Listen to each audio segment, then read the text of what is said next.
सहजा मार्ग सहज का, सहज किया विश्राम, हरिया जीव रे शिव का, एक नाम अरुठाम।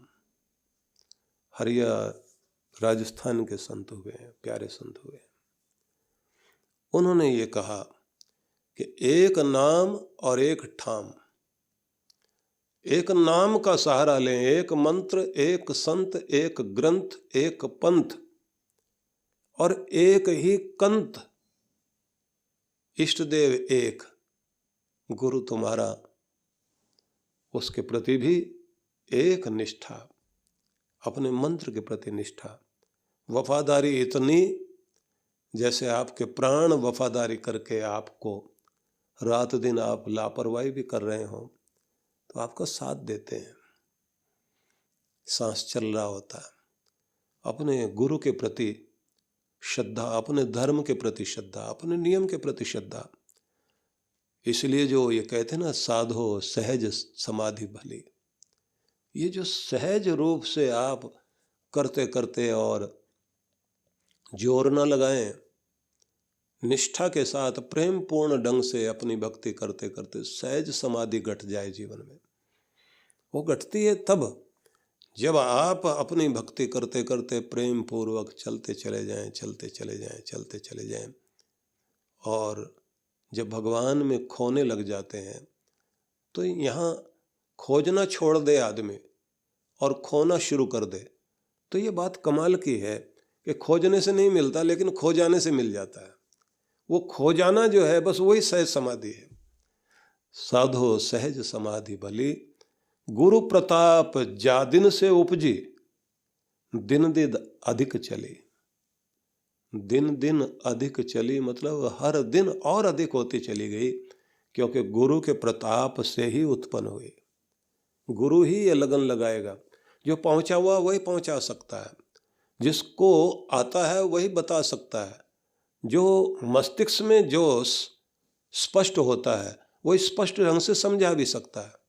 इसलिए जब नारद जी पूछ रहे थे युधिष्ठिर से कि महाराज मैं जानना चाहता हूँ कथम वही सफला वेदा, आपका वेद शास्त्र पढ़ना ये कब सफल होता है, कैसे सफल होता है? तो उन्होंने उत्तर जो दिया, अग्निहोत्र फला वेदा, अग्निहोत्र से ही वेद फलते हैं। मतलब आपका जीवन में ज्ञान प्राप्त किया है, अगर आपका ज्ञान अग्निहोत्र बन जाए, आपका कर्म अग्निहोत्र बन जाए, आपका जीवन अग्निहोत्र बन जाए, तो इसका मतलब आपके जीवन में पवित्र ज्ञान सफल हो गया, फलीभूत हो गया। फिर आगे उन्होंने कहा कथम वही सफलम धनम, और धन व्यक्ति का कब सफल होता है? तो उन्होंने कहा दत्तम भुक्तम फलम धनम। पहली चीज देना आ जाए, दूसरी चीज अपने धन का उपयोग करना आ जाए, बस तब ये धन सफल होता है। कैसे? कि आप प्रभु की राह में लगाओ, धन तुम्हें धन्य करे। धन तब धन्य करता है जब आप भगवान के दरबार में उसके उस क्षेत्र में, खेत में बोते हैं जो पुण्यों का क्षेत्र है। नियम बना ले अपना, इतना तो जाएगा मेरी तरफ से, अपना नियम बना ले, सेवा तो होगी ही होगी। नियम बना ले कि सिर्फ मैं ही नहीं, मेरे बच्चे भी, मेरी पत्नी भी, सबका हाथ लगना चाहिए सेवा में। गुरु के दर पर सेवा करने के लिए जाओ, खुद भी करो, बच्चों से कराओ, पति पत्नी सब मिल करके करो, जितना अपने से हो सकता है जरूर करो। सब मिलके जब सेवा करते हैं वो सेवा फलती है, सेवा आपको बहुत आगे लेकर जाती है। और ऐसे जो लोग होते हैं ना, उनको यश मिलता है। हमारे देश के करेंसी में अशोक का चिन्ह, उनका प्रतीक सामने आता है। हमारे देश के बड़े बड़े जितने भी प्रशासन और शासन के चिन्ह हैं उनमें भी अशोक का प्रतीक सामने आता है। सम्राट अशोक को इतना सम्मान मिल गया, दिखाई देता है एक व्यक्ति के जीवन में ज्ञान धर्म कैसा उतरा, अकाल पड़ा हुआ था। सम्राट अशोक जो है उसने अपने खजाने खुलवाए, भंडार गृह खुलवा दिए, सबसे कहा कि भाई जाओ, कोई बाकी रहना नहीं चाहिए। खुद भेष बदला, भेष बदल बदल करके व्यवस्था देखने पहुंच गए। भेष बदल करके जब जा रहे थे, जगह जगह देखा कि हाँ मैं संतुष्ट हूँ, कार्य ठीक चल रहा है। और ये सबको बोल रखा था कि देखिए जनता का था, जनता के द्वारा ही ये यहाँ मिला था और ये जनता फिर देगी, लेकिन आज इस जनता को हमारी जरूरत है। तो अगर तुम्हें इस योग्य बनाया गया है कि दिए हुए में से आगे देने का मौका मिल रहा है, तो उचित और सही लोगों तक अन्न पहुंचना चाहिए। सब लोग लग गए। सम्राट भेष बदल के घूमते घूमते देख रहे हैं सब जगह। तो एक जगह उन्होंने देखा एक बूढ़ा व्यक्ति, और वो भंडार गृह के पास आकर के अपनी पगड़ी खोलकर और बहुत सारा कपड़ा ऐसा फैला देता है और कहता है मेरे घर में खाने वाले बहुत हैं और हमें जरूरत है, और मैं कमा भी नहीं पाता हूं क्योंकि मेरा बेटा नहीं है, मेरे बेटे के बच्चे हैं आगे, उन सबको चाहिए। और उसने अनाज कहा कि डालो मेरी इस चादर के अंदर। तो डालते चले गए, डालते चले गए। वो बोलता गया और डालो। देने वाले ने कहा बाबा उठा नहीं पाओगे इतना, ले तो लोगे, यहां कोई कमी नहीं है देने में। उसने कहा भूख का बोझ, लाचारी का बोझ उठाना तो खुद ही होता है, भले ही कमर टूट जाए लेके जाऊंगा मैं, क्योंकि एक बार ही मौका दिया जा रहा है। मांगने वाले बहुत, लेने वाले बहुत, ये खाली ना हो जाए। कुछ भी भले ही मैं जाके अपने दरवाजे पर गिर जाऊं, लेकिन मैं अपने बच्चों से कहूंगा कि मैं ले आया तुम्हारे लिए। सम्राट अशोक देख रहे हैं पीछे खड़े हुए। बहुत सारा अनाज उसने बंधवा लिया और उसी समय सम्राट अशोक आगे आए। उन्होंने कहा बाबा मैं लेके चलता हूं। तू कौन है? बोले मैं इधर ही रहता हूं। खुद ही उठाया, सिर पे रखा और बोले बाबा तुम आगे आगे चलो, मैं तुम्हारे पीछे चलता हूं। अब सिर पे गट्ठर अनाज का भर के भार लेके वो चल रहे हैं और बूढ़ा आगे आगे चल रहा है और बोलता जा रहा है अच्छे घर का इंसान लगता है बेटा, तेरे माँ बाप ने अच्छे संस्कार दिए। इस समय तू अपना अनाज भरने के बजाय मेरा अनाज लेके चल रहा है। तुझे कभी जिंदगी में कमी ना आए। और देख जिस पगड़ी पे तूने बोझ रखा हुआ ना, मेरा बोझ अपनी पगड़ी पे रख लिया, तेरी पगड़ी हमेशा ऊंची रहेगी। और ऐसा बोलते बोलते वो दुआएं देते देते जा रहा है। लाठी हाथ में पकड़ी हुई है, स्पीड बढ़ी हुई उसकी। इधर जो है राजा के सैनिकों को भी पता लगा, क्योंकि वो भेष बदल के आए हुए थे।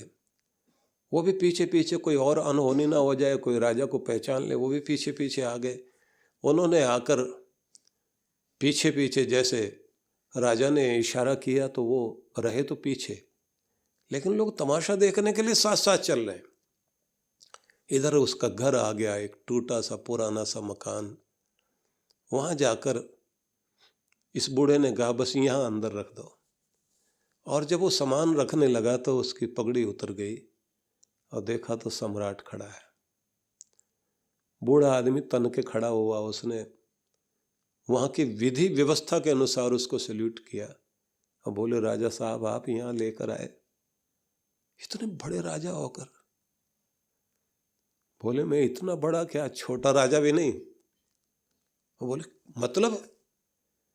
बोले मैं उस बड़े राजा का छोटा सा कर्मचारी हूं, उसका मजदूर हूं। उसने मुझे इस लायक बनाया कि जा मेरी सेवा कर, मेरे बच्चों के काम आ, और मैं उसके लायक बना रह सकूं इसलिए अपनी ड्यूटी दे रहा हूं। जरा सोचिए आप, ऐसे किसी को कीर्ति नहीं मिलती, वो नाम ऐसे क्यों टिक गया? आपकी जिंदगी में आपका धर्म ही आपको आगे लेकर चलेगा। दत्तम भुक्तम फलम धनम, युधिष्ठिर ने कहा नारद जी महाराज, धन आदमी के पास होता है लेकिन लोगों को बोना नहीं आता, उसकी फसल उगानी नहीं आती। सिर्फ वो सोचता तिजोरी में बंद कर लूं और कमा के ले आऊं, तिजोरी में बंद कर लूं, लेकिन वो पुण्य बढ़ जाए इस लोक में उस लोक में, सब जगह फसल काट सके आदमी, ये काम नहीं करता। दूसरा फल माना जाता है आदमी खाए पिए, उसका आनंद ले, अपने बच्चों को भी आनंद दे। नहीं तो पूरी जिंदगी तुम चौकीदार बन के जी रहे हो, इकट्ठा करते जा रहे हो और तुमने कभी उसका फायदा लिया नहीं। आप लोग देखते हैं ना कि अष्टलक्ष्मी जो मानी जाती है, उसमें लक्ष्मी का एक रूप काम लक्ष्मी है और एक भोग लक्ष्मी भी है, सत्य लक्ष्मी भी है, अमृत लक्ष्मी भी है। अब यहाँ पर महत्वपूर्ण है भोग लक्ष्मी। हर आदमी चाहता है मुझे राज लक्ष्मी मिल जाए, वैभव लक्ष्मी मिल जाए, लेकिन सोचिए कि भोग लक्ष्मी भी कोई मांगता है क्या? लेकिन यहां कहा गया है कि भोग लक्ष्मी वो है कि आपके पास साधन है, लेकिन अगर आपकी किस्मत में उनका सुख भोगना नहीं है तो होते हुए भी क्या फायदा आपका? जब भोग लक्ष्मी कृपा करती है तो आदमी अपनी चीजों का सुख लेता है। नहीं तो गाड़ी होगी, गाड़ी का सुख नहीं मिलेगा, मकान होगा, मकान का सुख नहीं मिलेगा, रिश्ते होंगे, रिश्तों का सुख नहीं। तो भोग लक्ष्मी भी चाहिए। इसलिए आपसे कहना चाहता हूं, ये पुण्य आपके बहुत काम आते हैं भाई। और वे सब लोग जिन्होंने अपनी जिंदगी में कुछ बेहतर किया है और करते रहते हैं, अगर उनके सामने कोई दुर्भाग्य आ भी जाए तो न जाने उस दुर्भाग्य से कब कब के कौन कौन से उनके जो कर्म है सामने आने के बाद उन्हें कटने का एक मौका मिलता है। और ये तभी मिलता है जब आप भक्ति वाले हों, गुरु वाले हों, तो थोड़े से समय में ही आपका कष्ट कटने लग जाता है। ठीक है कि कभी कभी 18 साल का दुख दुर्भाग्य किसी का 16 साल का, किसी का 12 साल का, किसी का 7.5 साल का, किसी का 2.5 साल का होता है। और वो जो 2.5 साल का होता है वो बड़ा भारी होता है। वो भी इन सब को काटने के लिए यही कहा जाता है कि अपने गुरु की शरण में जाओ, अपने पुण्यों को बढ़ाते रखो। आगे फिर जब युधिष्ठिर से नारद जी ने पूछा कि एक सवाल और है, कथम वही सफला दाराः, जीवन में घर परिवार रिश्ते नाते, दारा से मतलब स्त्रियों से है, पत्नी से है, तो वो कब सफल होती हैं? तो उसका भी उत्तर उन्होंने बहुत अच्छे ढंग से दिया। और ये है उत्तर भी, रति पुत्र फलदारः, रति पुत्र फलादारः, घर में जो स्त्री प्रेम बनाए रखे, घर को बांधे रखे, और पुत्र से मतलब संतान, संतान को संस्कारों से जोड़े रखे। क्योंकि हर बात तो यही बोली जाती है बाद में, शादी होने के बाद, माँ बाप ने क्या सिखाया? कोई ये नहीं कहता स्कूल में क्या सीखा, कोई ये नहीं कहता यही पढ़ाई लिखाई है। लोग एक ही बात बोलते हैं, माँ बाप ने क्या सिखाया तुम्हें। लोग कहते हैं कैसे संस्कार है तुम्हारे, माँ बाप ने तुम्हें मैनर्स नहीं दिए। माँ बाप ने कभी डांटा नहीं तुम्हें? माँ बाप ने कभी तुम्हें रोका नहीं? क्योंकि वही समय होता है जब माँ बाप रोकते हैं, और अगर रोकते हैं तो फिर कोई चोर जो चोर बन सकता था वो चोरी से रुक जाएगा। इसलिए कहते ना कि सुल्ताना डाकू ने फांसी होने से पहले अपनी माँ से मिलने की इच्छा जाहिर की थी, और जब माँ मिलने आई तो उसने दांतों से उसके कान को काट लिया। वो रोती रोती कहती है, पहले तो मैं दुखी थी तेरे मरने से, पर जाते जाते तू मेरा कान काट के और दर्द दे के जा रहा है, तो मुझे कितनी सजा देगा। सुल्ताना डाकू ने कहा कि माँ, तेरा बेटा अगर फांसी तक पहुंच गया तो उसकी जिम्मेदार भी तू ही है। जब मैं छोटी छोटी चोरियां करके घर में आता था तो मुझे बचाने में लगी रहती थी, मेरे पापों को ढकती थी। पहली बार जब मैंने गलती की थी, अगर पहला थप्पड़ मार देती तो आज ये फांसी तक ना पहुंचता। ये बात ध्यान रख लेना कि महिला पत्नी है तो उसकी जिम्मेदारी, वो माँ है, उसकी जिम्मेदारी कितनी है। अपने बच्चे को न ढकना, उसकी गलतियों को मत ढकना, उसे आदर करना सिखाओ। और पति पत्नी जहां लड़ते रहते हैं ना, उनके बच्चे माँ बाप की इज्जत नहीं करते। बहुत समस्याएं होती हैं घरों के अंदर। कौन ऐसा पति पत्नी जिनके अंदर विवाद नहीं होगा? होगा तो जरूर होगा। विचारों का मेल कितना भी मिलाओ तब भी कुछ न कुछ समस्या रहती है। और मैंने तो ये देखा है कि आजकल अच्छे पति पत्नी और सच्चे पति पत्नी की पहचान यही है। कहीं बैठ जाएं, अगर लड़े नहीं तो इसका मतलब पति पत्नी है ही नहीं। मैंने तो एक बार देखा कि एक पति पत्नी बेचारे मोटरसाइकिल पे चले जा रहे हैं और हमारी गाड़ी जो है वो रेड लाइट पे रुकी, तो मैंने देखा कि वो पति पत्नी लड़ते लड़ते और रेड लाइट पर का उसमें मोटरसाइकिल पे बैठे बैठे लड़ते हुए आ रहे थे।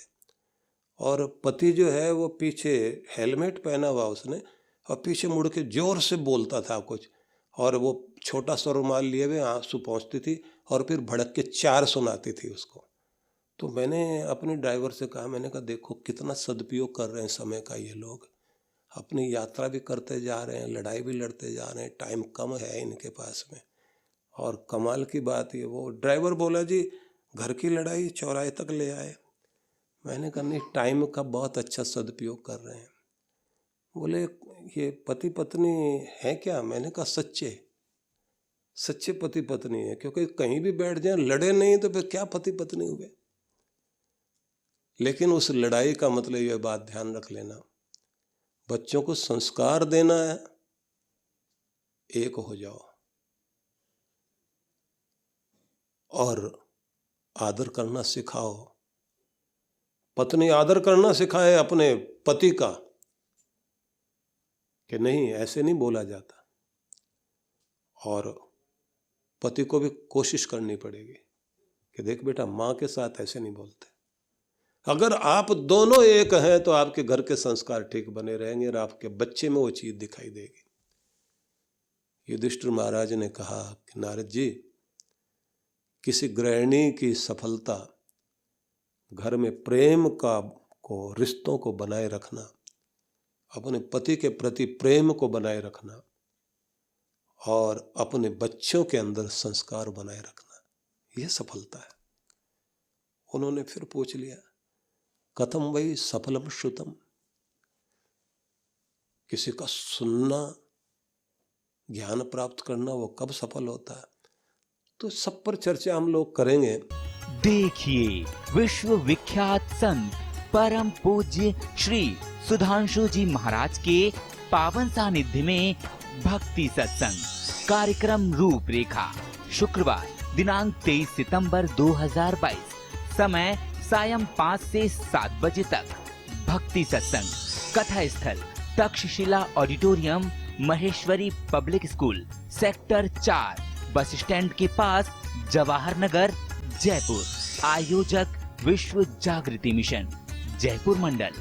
संपर्क सूत्र देखिए, विश्व विख्यात संत परम पूज्य श्री सुधांशु जी महाराज के पावन सानिध्य में भक्ति सत्संग कार्यक्रम रूपरेखा। प्रथम दिवस शनिवार दिनांक 24 सितंबर 2022, समय सायं 5 से 7 बजे तक। द्वितीय दिवस रविवार दिनांक 25 सितंबर 2022, प्रातः 9 से 11 बजे तक एवं सायं 5 से 7 बजे तक। कथा स्थल RK community centre, Madanganj, Kishangarh, Rajasthan. आयोजक पूज्य सिंधी सेंट्रल पंचायत, मदनगंज, किशनगढ़, राजस्थान। संपर्क सूत्र